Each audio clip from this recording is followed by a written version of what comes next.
Aujourd'hui, on va voir comment atténuer la brillance sur la peau, pour les peaux grasses.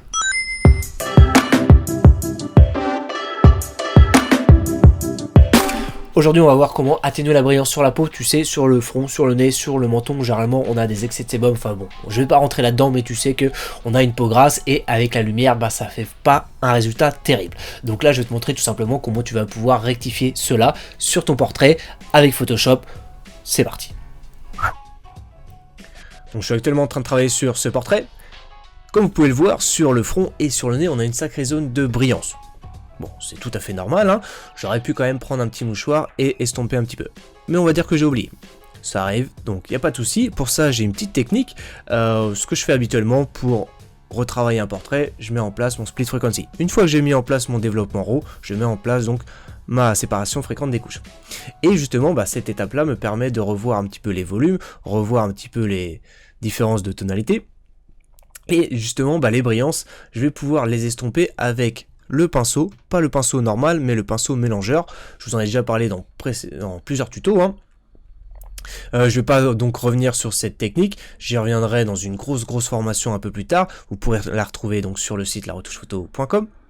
En attendant, j'active ma séparation fréquente des couches. Voilà ce que j'ai réussi à obtenir avec le pinceau mélangeur. Il suffit donc d'étaler la peinture, d'étaler les couleurs, hein, pour harmoniser et atténuer donc les brillances.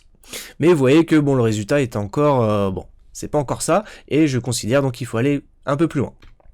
Donc là, ce que je vous propose, c'est une technique très simple, hein. Pas besoin même de créer une séparation fréquente des couches, hein. Vous allez pouvoir faire ça directement sur votre calque arrière-plan. Si vous avez comme moi une séparation fréquente des couches, je vous invite à mettre ce calque-là entre la basse fréquence et la haute fréquence. Parce que justement, on travaille sur les couleurs et non pas sur les hautes fréquences avec les textures. Alors, on crée un nouveau calque que l'on va tout de suite renommer. Bon, je renomme l'eau, mais normalement c'est L-O-W, hein, vous avez compris, mais j'ai la flemme, c'est tout. Moi je l'écrète, vous n'êtes pas obligé, mais visuellement j'aime bien. Ça me permet de bien hiérarchiser ma fenêtre de calque. Et ce que je vous invite à faire, cette fois-ci vous prenez le pinceau normal, Shift B pour prendre, voilà, l'autre pinceau.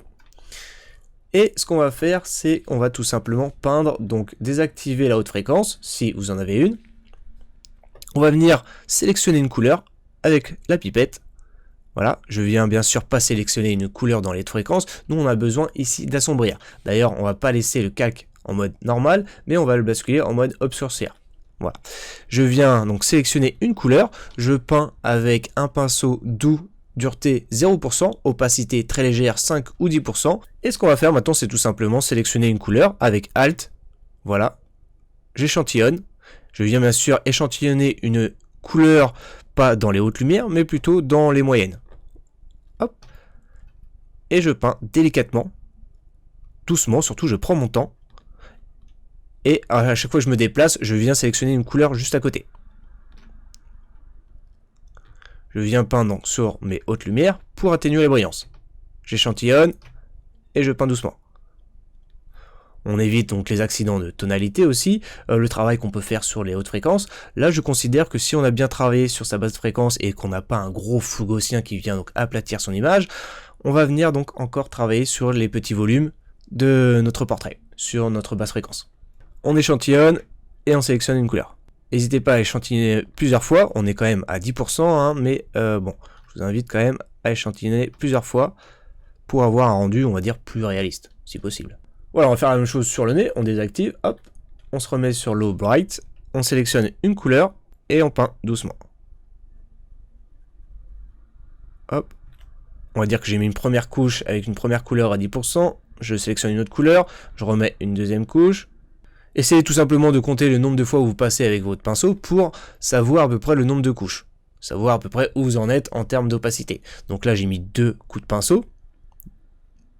Donc du coup, je suis à 20%. Je resélectionne encore une couleur pour arriver à 30%.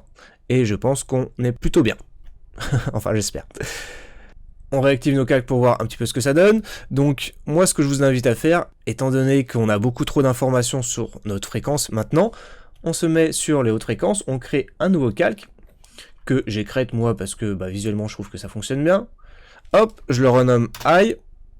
Et je vais le renommer là, Front, Head et Nose.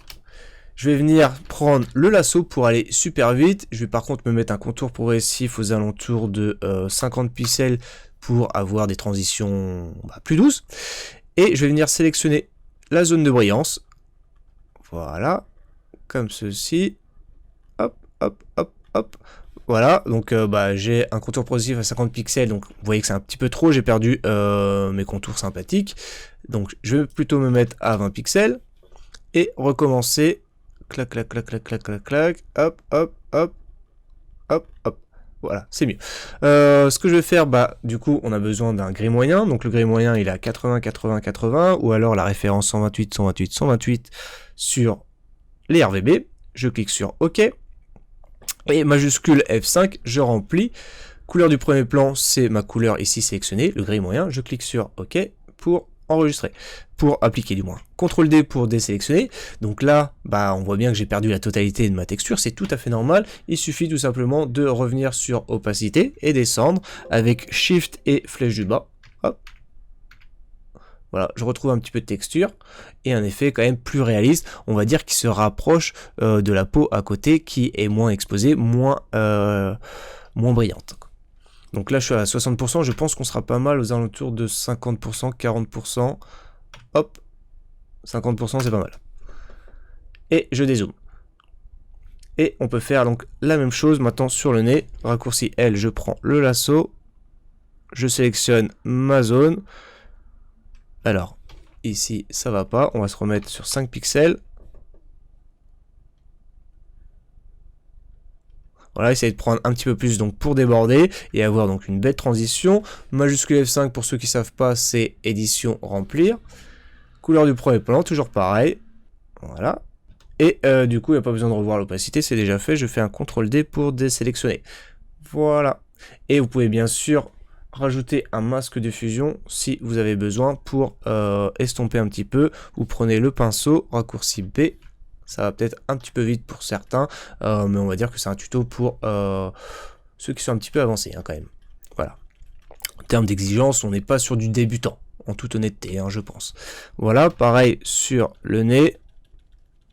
J'atténue un petit peu à certains endroits pour récupérer un peu de texture. On peut après revenir sur la basse fréquence et travailler ça encore sa brillance, il faut encore un petit peu plus de temps. Et bon, ici je pense que vous avez compris un petit peu ce que je voulais dire. Et du coup, je vous montre un petit peu ce que ça peut donner comme résultat final ici. Si je désactive donc tous mes dossiers, je vais réactiver seulement le split frequency. Hop, voilà. Donc ici, c'est peut-être un peu violent. Mais ce qu'il faut faire, c'est après récupérer donc les hautes fréquences sur le Dodge and Burn.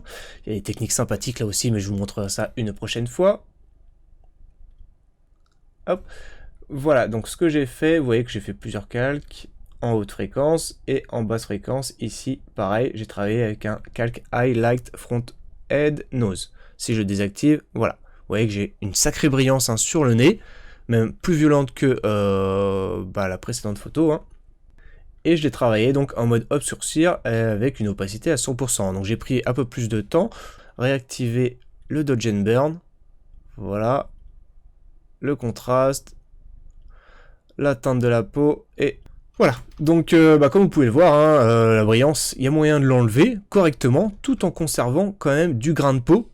Cela va dépendre bien sûr de vos exigences, mais moi je considère que bon voilà, il faut que vous puissiez zoomer et avoir quand même une zone exposée, zone de brillance, encore un petit peu visible. Bien sûr, évitez d'avoir trop de brillance, donc pour ça, vous regardez à la prise de vue directement, s'il y a moyen d'y remédier.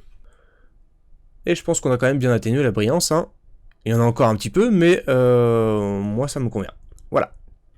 Bon voilà, comme tu as pu le voir, cette technique, elle n'est pas bien compliquée. Il suffit tout simplement d'avoir un calque, un pinceau, une faible opacité et de prendre son temps et surtout de venir échantilliner donc régulièrement pour avoir une belle couleur de peau avec des petites variantes bien sympathiques. Voilà, tu l'as compris. Et pour avoir un meilleur résultat, je t'invite bien sûr à glisser ce calque entre ta basse fréquence et ta haute fréquence.